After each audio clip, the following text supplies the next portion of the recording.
Welcome to the Moto Academy Members Podcast episode number 5, where we dive deeper into the world of motocross and the life of the Moto Academy community. This time I'm hosting this podcast. My name is Christian Galauf, and in this episode I have a fascinating discussion with driver Jamie. As in the previous episode, I've cut this episode in parts of half an hour. Whether you're a TMA member or just curious about motocross, this podcast could be for you. Sit back, relax, and join us on the journey as we learn more about the life of each of the members. If you like the podcast, give it a thumbs up. Let's get started. This is part 2 of episode 5. Okay, welcome, driver Jamie, in the TMA Members Podcast, because that's what it is, and it is number 5 because that is what is written below. And I'm very happy that we finally have the first meeting and we can do this talk. A question I did not know about music. Do you have something with music? Do I like music? I love music. I actually just started piano lessons a year ago. Oh, Always wanted to learn to play piano, so I started playing. yeah. And I have a very unique. I can listen to all music, Okay. but if I told you my favorite, you wouldn't believe it. So it's kind of weird. Go ahead. I mean, All right, so I grew up with my father. Now, my family's from Ireland. We are true Irish. All my grandparents, everybody's from Ireland. Okay. But my father, when he served in World War II and came home, he loves polka music from Poland. Oh. So every Sunday afternoon in northeast here, Pennsylvania, they always had polka bands playing at the churches. Yes. So I heard polka music as a kid every Sunday. So yes. I still listen to it now because my father has passed away. So it's a very good reminder. Yeah, it's sort of, link. And then Heather's parents, she grew up in the same town I grew up in. So she loves it too. We listen to it together on Sundays. But my favorite music to listen to is blues. 1920s, 1930s blues from the United States. I love the old classic blues. Love blues music. Yeah, why not? Now, I think music is a beautiful thing. It you cannot say this is good or bad. You can only say, okay, this is what I like. But in every music, I think everybody is reminded with feelings and stuff, or gets energized somehow, or maybe go in another direction, whatever. Emotionally charged sometimes, yeah. So in that respect, I think music is a beautiful thing. Now, I also have a little bit as hobby music at one point in my life. Can you play well? No, not at all. And that is my problem. That I cannot really take the time and sit down to play. Especially keys, I find very difficult. When I was younger, I did do some courses on it, but it was also not very long. So it's still only with one hand and a finger or something what I can do. I also have electronic drums here. You cannot see that, it's outside the camera. And that's a little bit easier because you don't have notes. Only rhythm. It took me a while to learn how to read music. Now I can read it. I just can't get my brain to go to my fingers as fast as I want to. Yeah. You have to go half the speed or a quarter the speed or something. Yeah. I mean, I can play a couple songs full speed, but that's just because of memorizing them. You memorize it. Yeah, but that is how it is with music. Yeah. Very interesting topic. I have something else that I'm going to share with you. It's a quote. And what I'm going to try to do is share this screen with you as well. Let me try and do that. I've never done that before, so bear with me. I'm going to share a screen. And I also have to share the audio. Yes. So you're going to edit this part out, Christian? No. I'm not going to edit it out. I'm going to leave it in. So, you should now see on the iPad music, right? Yeah. Full screen? Yep. Okay, then we go to the quote. 1 second, I need to go back to here. Click next. I needed to talk to you because you are the most interesting man in the world. I don't think about that. I don't think I'm the most interesting man in the world. Now, let me have a look. If you want to see a candidate for the most interesting man in the world, driver Jamie is that man. And it's yeah, see, he's done more in his lifetime than probably I could do in 10. So that's a man you want to interview for sure. Okay. You were gone for a moment. And you're coming back. Yeah, did I lose you? Yeah, you did lose me. Sorry. Yeah, I don't think I'm the most interesting man in the world. Okay. Let's stop this thing. Now you're back.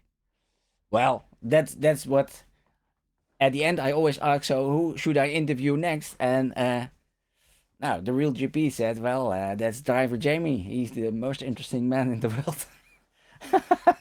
Thank you. Thanks, What? GP. I appreciate it, but I don't think I am. I'm just a regular guy. Yeah. Yeah. I don't know also why he was saying that, but probably he had a few talks with you and he was impressed how much that you experienced in your life. Huh? He was a trip winner, and I met him out in Salt Lake City for the first time, yeah. and I spent a lot of time with him. So I guess we did talk to each other a lot. Like I talked to you and, pre-mix, but yeah, it was. To be honest, Jamie, during my trip, I did not have a lot of talks with you. I think. No, I came later in your trip. Yeah, you had the other guys on your trip. Also during dinner time, you were also always together with somebody else going somewhere else as well. Yeah, we had the split cars because I had the bikes and stuff, so the van didn't always. Exactly. I couldn't go everywhere you guys went with that one.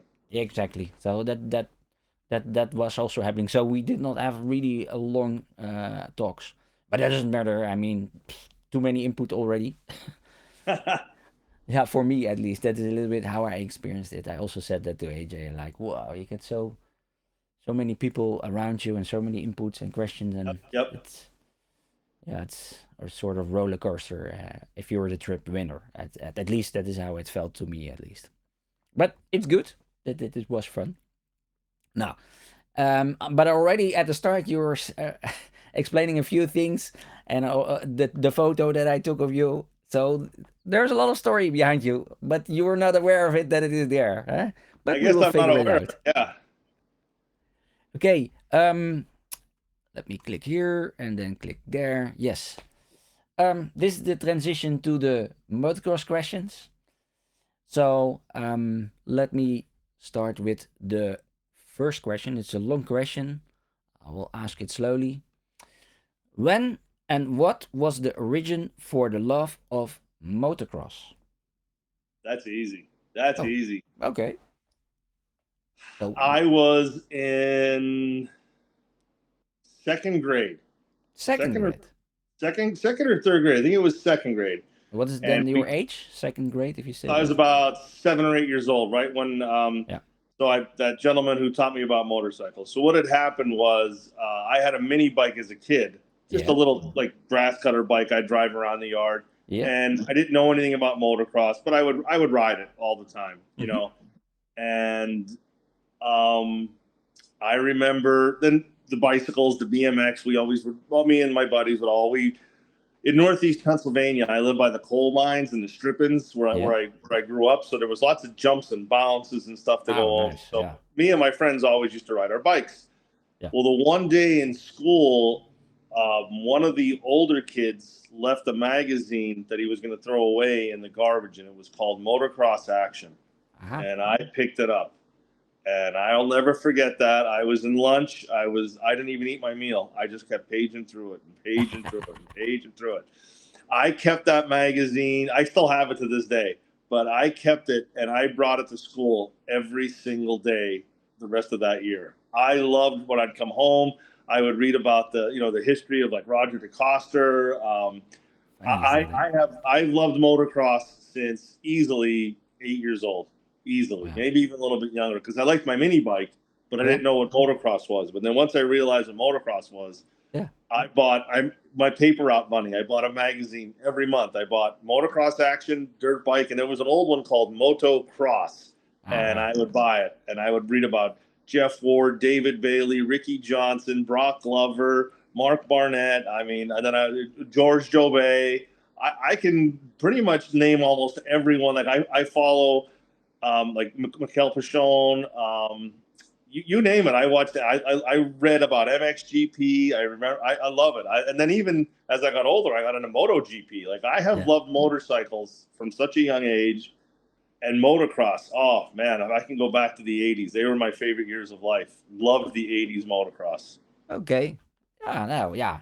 But you see, what happens? Only one thing happens. You have that one trigger of that one magazine. That's it. And you take the time to have a look what's in that magazine, and it changed everything. In fact. Absolutely. I can even tell you who was on the cover. It was. I understand that. Yeah, when you're that age, these things have so much influence on you. That is, yeah, amazing. Is that? It's nice. Brad Lackey was on the cover. Well, I remember everything about it. You know, I remember that magazine all the time.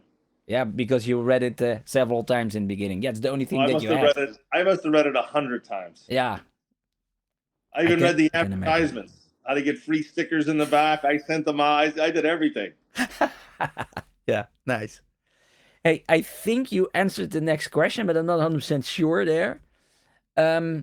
So the first bike that you drove was a small bike that you say? It was a Benelli mini bike, tiny little mini bike. It was a Benelli, but my first real motocross bike was a YZ80. YZ80. Okay, so and what age did you start driving that one then? About 8 years old, 9 years old. That year I got it. Oh, it is already in that year. And your parents were into that? My father, my entire family have always been into motorcycles. My mom had a motorcycle license. My dad had a motorcycle license. So they all loved motorcycles. Even my sister has a motorcycle license. But I was the only one that was into motocross. They were just into like riding on the streets, you know, around town.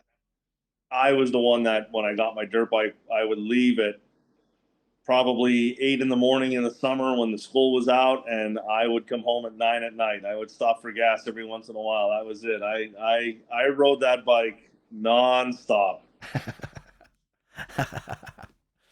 Okay. Yeah. Now, yeah. Beautiful, I would say.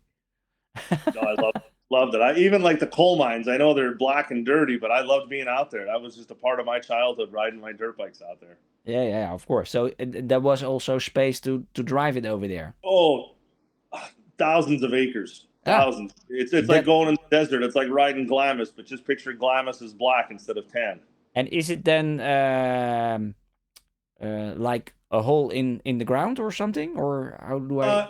Well, it's called strip mining. So they have one big hole in the ground, but then they put the other hills, you know, elsewhere so the trucks can get between them. But then by the time I was like 8 or 9 in my area, they stopped strip mining. So all that was left was just all the bumps and stuff. So nice. But well, now I feel bad for the kids nowadays. They're reclaiming all that land, so they're cleaning it up and filling it so it's not there anymore. But when it was there, it was such a good childhood riding those dirt bikes. Yeah. When I was young, there was an area, let's say, with no houses. It was near a coast, but then they dried it later on as well. So there was still the ocean coming there in the beginning, and that was just, well, I do not know how to say it in acres. I have no idea because I have no feeling for that. But it was quite a huge area, and it was just with sand, and it had these dunes. That is, I don't know how to call it, but that is a little bit. It was made during the wartime for, I think, for practice stuff as well, but also to sit behind. And there were all kind of roads and paths in between them. And you could drive there with your bicycle, but also over time, at that location, you get smaller motorcycles, bigger motorcycles over time. So I was introduced also, a little bit that age, I would say. And these guys who were driving over there, and I have only older brothers, and my older brother, yeah, he was also into driving the moped over there. It was a 50cc with larger wheels, something like that. Yep. And yeah, so yeah, that was also, it's really also what I can remember, because before that, before we go there with um yeah, with bicycles or whatever, what, then I even I was smaller, then we go there, and then yeah, I don't know, just play, because you have a lot of sand, and yeah, hide and seek and whatever you do there, build something with wood and whatever, what, there was just that room. We And did the same thing on the big coal mounds in the yeah, winter that got covered with snow. They were the best things to sleigh ride down. We yeah, used to sleigh ride down them. We had a blast. no, that the same story over there, because you have these dikes, because it was next to the coast, and it was beautiful if there was snow. That's not so often in the Netherlands, but I can remember that I went there with my older brother, and we brought the sled and go down. Now that was beautiful. I love that. I love that. Yeah, that is really nice. If there is a little bit um, room for children to just to, I don't know, just play around. Do not. Yeah, that's, you gotta have fun. Yeah, yeah, but also that, like, if you're in a neighborhood, then you always get people that start complaining, or blah blah blah blah. Oh, you make some noise and blah blah blah blah. And over there, you could make so many noise as you like, Yep, and nobody cared. even make a fire, and then yeah, who cares? Yeah, that's how we were. Nobody cared. Yeah. Okay, now it's Just hang nice. on one sec. Hang on one second. My Yeah. battery's a little low on my phone. I'm gonna plug it in real quick. Take me Yeah. 2 seconds. Yeah. Okay.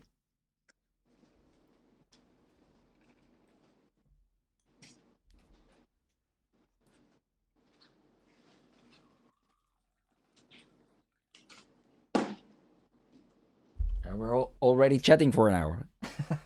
I love it.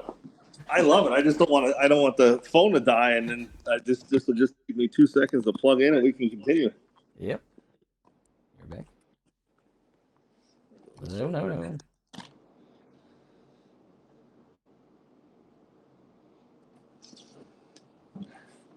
Are you going to put it like this? I go like this. I go like this. That'll work better, right? Well, I had it set up in the recording, so. You know what? Yeah, I had it framed in the recording, so if you start rotating it, you're 90 degrees. I won't rotate it. I'll put it right back where it was. Yeah, that's okay. There we go. Sorry about that. No, do not say sorry. Okay, let us continue to the next question, and then I like to hear your opinion about this, how it is built up so far. 2-stroke, 4-stroke, or electric? Oh. Ah. Does it hurt? Okay. So, 2-stroke. Yeah. Easy to work on. Okay. As a kid, the most fun in the world. As a 53-year-old, I don't like riding them anymore. They're too snappy. Yeah. 4-stroke, a little harder to work on, but still pretty simple. Love how they last forever, and they're very easy to ride, especially for I love my 4-stroke. Yeah. Now, electric. So, okay. When I rode the electric Starks, yeah, they are the absolute easiest bike in the world to ride. Yeah. There's nothing easier. You keep your fingers up on the brakes. You have rear brake, front brake. Never have to move your feet. Instant power. They feel fantastic. Now, okay. In 10 years from now, will they be great? Probably. But right now, there's a lot of hiccups, a lot of whoops, a lot of bumps in the road, because sometimes they don't want to charge. Sometimes they can't read the phone. Yeah.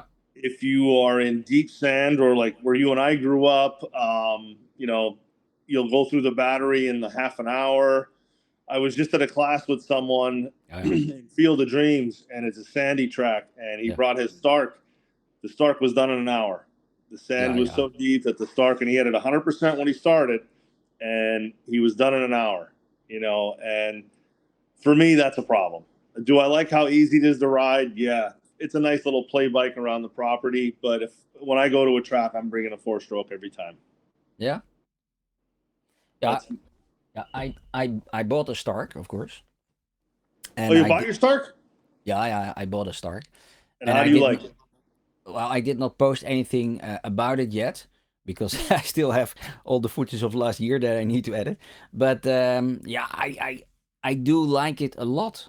But indeed, the battery, yeah, you have to really realize that you can do only, let's say, one session, and then you just have to load it again. And if you do another session, you have to again load it again. Yeah. That you know what drove me nuts about it? Nah. Like, so I'm not sure how it is over in your country. Maybe you can help me out. Yeah. In ours, the charger has to have a direct line. Like, you can't have any other lines off it to pull electricity. It has to have a direct route. So the best way to charge it, which is so silly, is to use a generator. Oh, like, that is the best way to charge it. Yeah, but that is also because of your voltage, right? You have 110 volts, and that's the problem. Because we have the 220. We have the 220 lines. We have the 220 lines we use for our dryers and stuff. Yeah, they work, but then you literally have to put a whole new 220 line in our homes. Like, it would be kind of like silly. Yeah, that's what I mean. So your normal, let's say, electrical environment is not set up for 220. No. Yeah, I think the Stark, because it is made in Europe, yeah, they focused on the let's see, 230 nowadays, but okay. That's because some countries had 220 and some countries had 240, yeah, so it became 230. But yeah, and then the thing is, if you go with 110 and you want to make 3000 watts, I think you do not have that in a home environment, right? No, doesn't work. I think that you do not have uses for that. It doesn't exist, at least not in a home environment. So therefore, that I can imagine that, yeah, if you have then a generator that can make the 230 for you, yeah, that will be much better. Yeah, but it's just a pain to have to, like, go outside, start your generator. Yeah, that makes no sense, right? That makes no sense. No. And what about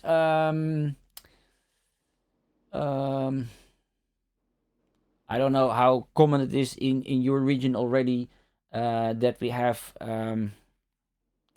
let's say, from how do we call that? From the sun, these things on the roofs. Oh, solar. Solar. And then there you have converters that can give a little bit more than 110, or is everything set up for 110? Everything's set up for 110. No, the only thing we have our 220 lines for is our dryers, our gas, or our electric stoves, something that would take that much power. But we have, but 90% of our stuff is set at 110. But what does that mean then? The 220, is that two phases of 110? Yeah, it's a direct line into our box, for our electric box. Now, I'm not an electrician, so I'm not exactly sure what I'm talking about. I just know that the 220 line, we put in AJ's house, charged the Stark, no problem. Yeah. But you need an electrician to put that line in. Yeah. You cannot do that yourself. Yeah, I can imagine. No. That is just, I would say, in the United States, that is really an issue. But you have the same problem, I would say, with charging cars.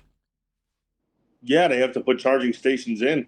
Yeah, but also there, with an 110, that is not really working, is it? No, I mean, in your house, yeah. If you have an electric car, you have to put a charging station in. My one friend has an electric car, and they had to put a charging station in their garage. Yeah, a station is one thing, but let's give you a little bit of lesson of electronics. So in Europe, we have on one wire, that is the ground wire, that is, let's say, really connected to the ground. That is ground wire, power. Yeah, so that is the ground wire.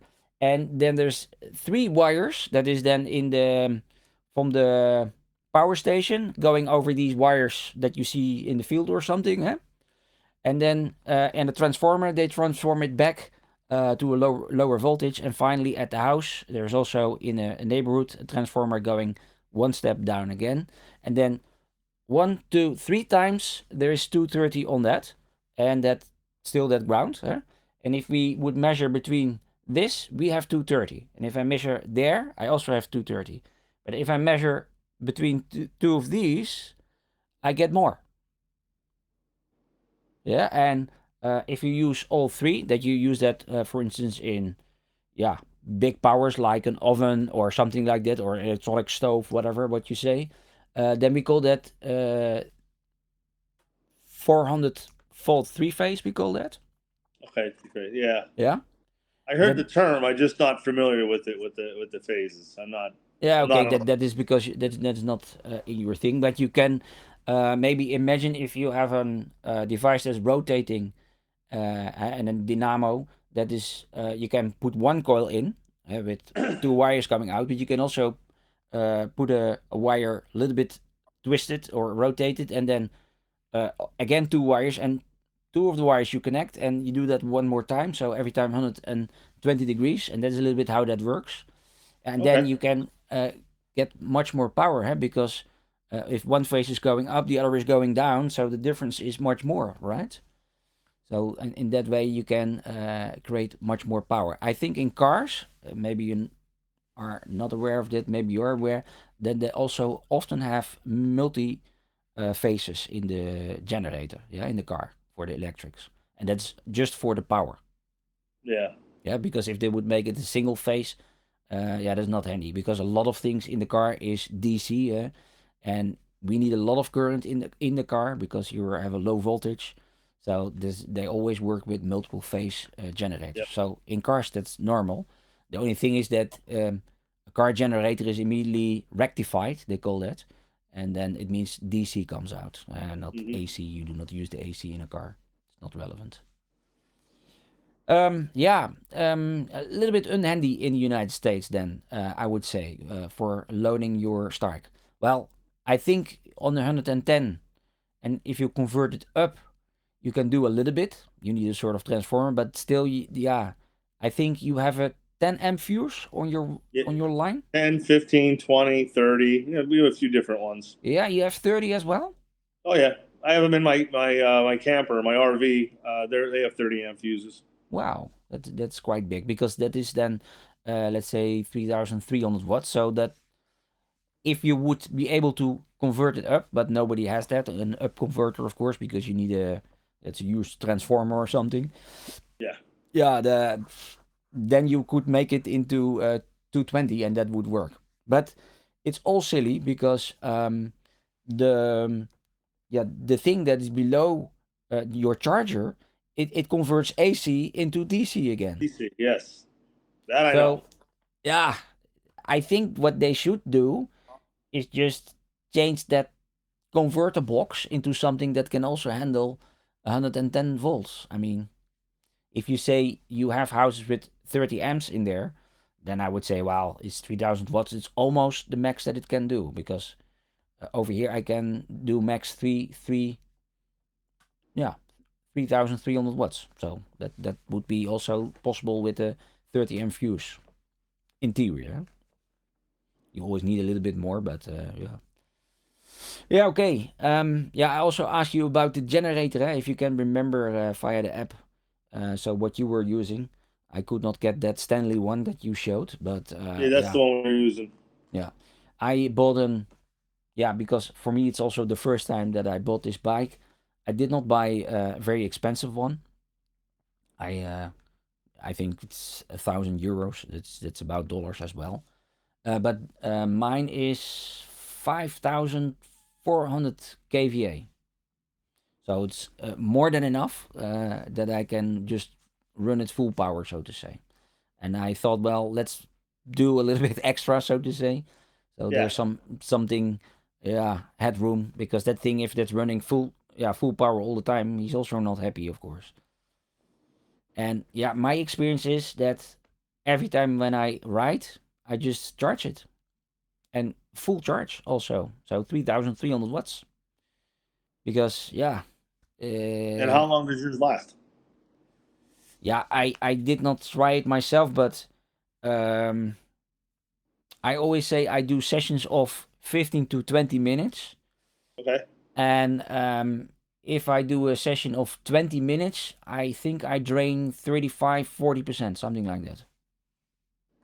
That's a lot. Yeah. Yeah, but yeah, what you say, there's sand, you give it gas, yeah.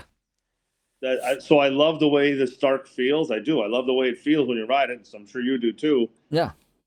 But I don't like how heavy it is. It is heavy. It's putting it on the stand. It's pretty heavy. Yeah, I talked to you about it. I do not understand that the thing that you have that getting the bike on a stand. That for me, I've never done that in my life. I only have a stand that I do this with my feet and it's up. So the thing that I got from the Stark, that's in my shed, but that's it. I will never use it because I cannot get it up. I'm not that strong. It's heavy. It's real really heavy. I cannot.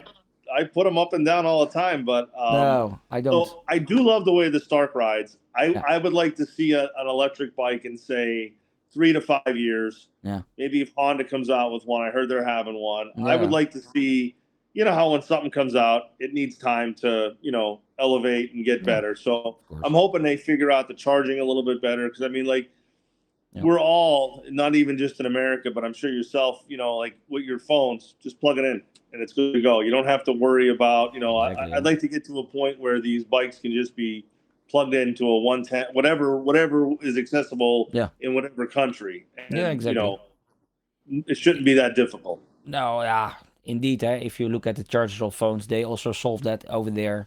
Although that is, of course, a little bit easier because the power is less. But, I understand. But I think it is, if you look at the electric cars, they must have a solution for it, because there you also have a lot of power that you need to put in a battery if you have an electric car. So there must be solutions available. But I think, it's still also this, Yeah, yep. It's still too small market still. And I think that is just the big thing. Well, then I definitely go, of those, 4-stroke. 4-stroke gets my vote. Yeah? Okay, now good. 4-stroke wins. Okay, let's go to the next question. If you like the podcast, please give the thumbs up.